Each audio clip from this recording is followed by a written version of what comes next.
Assalamualaikum warahmatullahi wabarakatuh. Perkenalkan, nama saya Hazal Reskiana Silvin dengan NIM 231086-2025 jurusan Ilmu Komunikasi.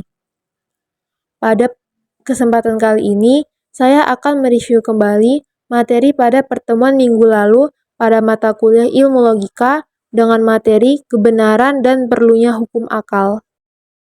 Seperti yang terlihat pada video, kita akan membahas tentang definisi kebenaran, kaitan antara kebenaran dengan hukum akal, definisi hukum akal, dan juga jenis-jenis atau macam-macam hukum akal. Kebenaran adalah pendapat atau tindakan yang sesuai dengan orang lain dan tidak merugikan diri sendiri.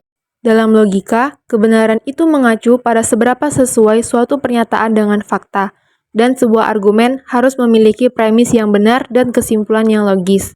Oleh karena itu, ide tentang kebenaran adalah konsep utama dalam logika yang digunakan untuk memahami penalaran yang tepat. Nah, lalu apa kaitannya kebenaran dengan hukum akal? Jadi dalam ilmu logika, hubungan antara kebenaran dan hukum akal itu sangat erat.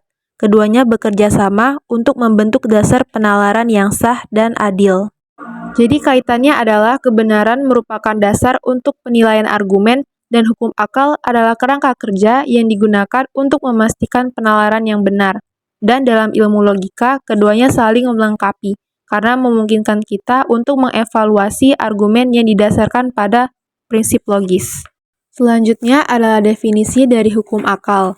Dalam ilmu logika, hukum akal mengacu pada prinsip-prinsip dasar atau peraturan yang mengatur pemikiran yang rasional dan argumen yang benar.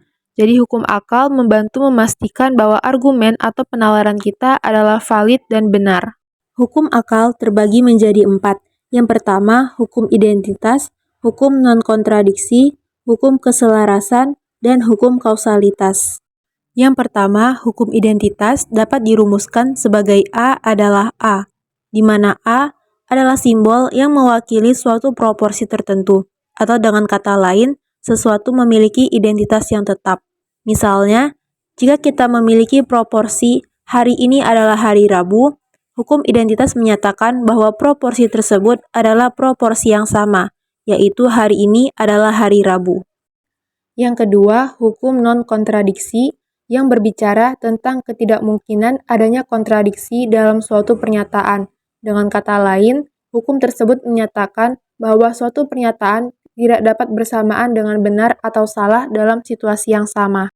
Contohnya, hukum non-kontradiksi menyatakan bahwa pernyataan matahari terbit di timur tidak dapat secara bersamaan benar dan salah. Dengan kata lain, pernyataan ini benar dalam konteks yang benar dan tidak dapat dianggap salah atau kontradiktif.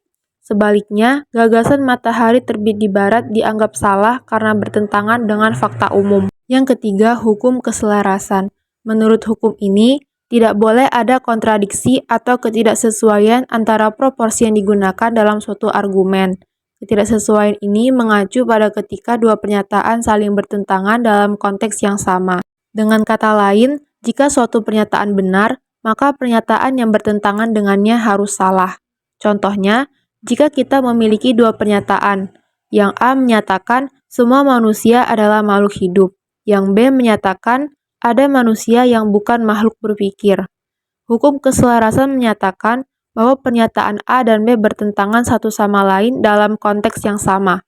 Oleh karena itu, tidak mungkin keduanya benar dalam konteks yang sama. Yang terakhir, hukum kausalitas, yang mana setiap peristiwa atau fenomena memiliki alasan yang mendorongnya. Dengan kata lain, ada hubungan sebab akibat antara hal-hal yang terjadi di dunia kita.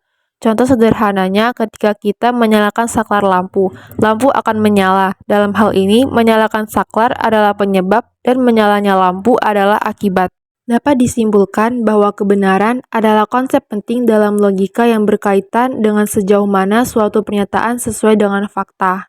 Kebenaran menjadi dasar bagi penilaian argumen yang benar dan konsisten. Sementara itu, hukum akal yang terdiri dari identitas, non-kontradiksi, keselarasan, dan kausalitas memberikan kerangka kerja yang penting dalam memastikan penalaran yang sah dan adil dalam argumen. Hukum-hukum tersebut bekerja sama untuk membentuk dasar penalaran yang kuat dalam ilmu logika. Mungkin cukup sekian review dari saya mengenai kebenaran dan perlunya hukum akal. Mohon maaf bila ada salah kata. Terima kasih. Wassalamualaikum warahmatullahi wabarakatuh.